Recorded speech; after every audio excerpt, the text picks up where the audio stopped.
at the whole spectrum actually of the maritime merchant marine industry, from training, education, including integration of the seafarers.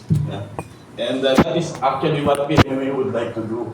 And we are aligning with the MIDP, and of which Serges has already implemented through his own initiative at saka yung ISP.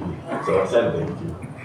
On the part of PMMA, the challenge has been always there because of the technological advancement of the global seafaring, merchant marine, as well as the whole maritime industry is always developing at a very dynamic, and in fact, we are always lagging behind in the technological advancement.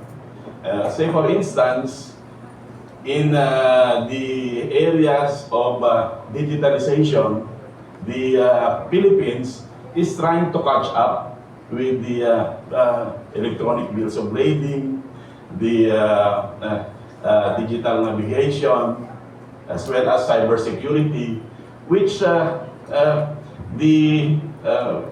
MHEI, Maritime Higher Institution like PMMA, is constantly being challenged to produce qualified graduates, particularly officers, who will handle those developments in the technology. Just like, for instance, if you have just take note of the recently posted, what do you call that, the chief engineer is now being taken out on board and being sent to the shore to monitor not only one ship, but multi-ships under his command.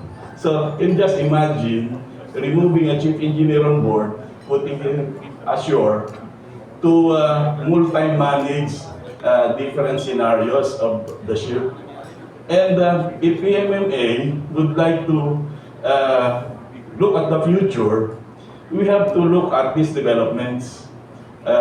In the future, there will be this kind of technological advancement in the future. There will be a remote maintenance system whereby at the present, when there is a problem on board ship, you have to wait for a superintendent before the ship, before he can mitigate or say rectify the trouble.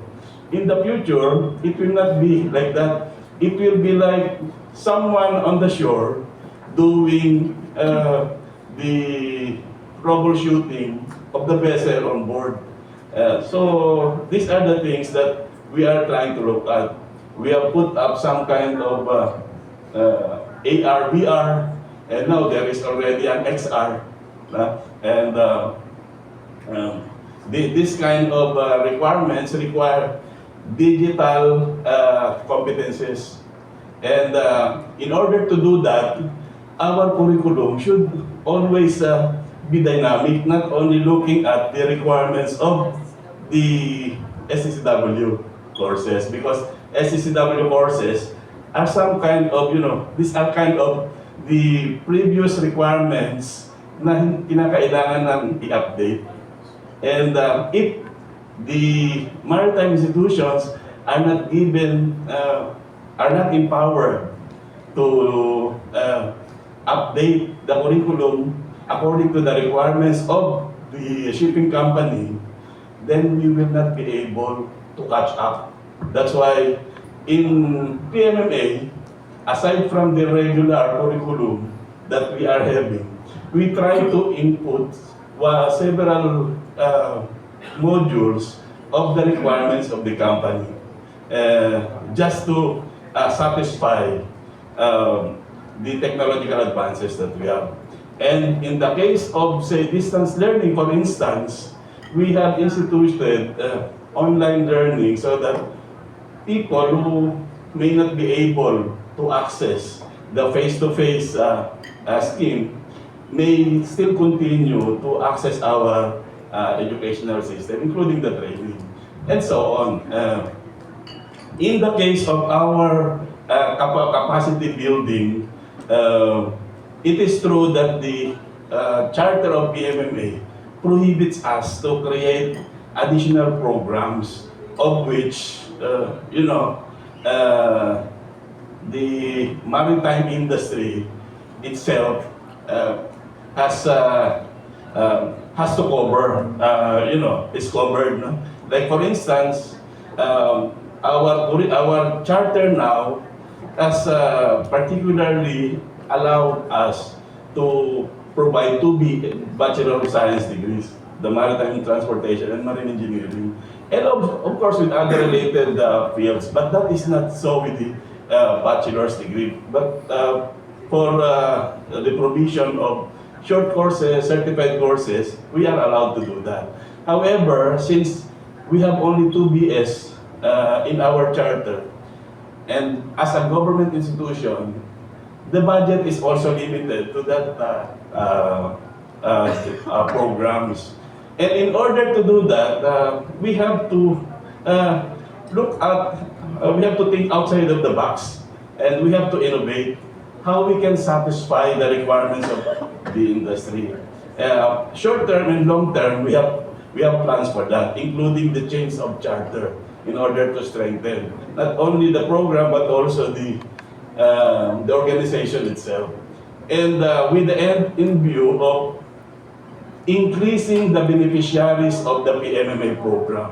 Because PMMA as a government institution has to cater to the needs of not only the select few, but also for the entire country. And not only for the entire country, including our obligation to the international market. Kasi yun tayo. So, with that, we are hoping that our government, which we belong, will look at the condition of PMMA and make the charter change or the transformation of PMMA become an urgent matter, so that we can really address the various requirements of the maritime spectrum. Hindi lang yung sa pang-seafarers, but also for other requirements, because the government has been constructing so many ports, for instance. We are, the DICT, for instance, trying to come up with a national cybersecurity program, but without the framework for maritime, then it will be difficult to cover the whole requirements of that, of which if PMMA charter will be transformed, then we will be more, proactive and in providing the requirements of the country, and so on. And hopefully, with what the government, our president, has been trying to push with in making a strong maritime nation, then PMMA will be there to fully support these initiatives. So, and so many things. Thank you, sir. Thank you.